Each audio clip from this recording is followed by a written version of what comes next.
We are fully aligned with the strategy. Within this strategy, we have growth.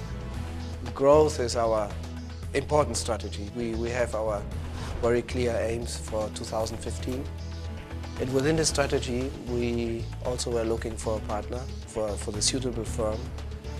And we wanted to merge because of having the critical size, of course, of being a big player in the market. We found also a very important reason, that is cross-selling. The other firm is specialized in the financial sector only, exclusively. We have around 60 to 70 banks in Argentina, and we are serving 40 banks.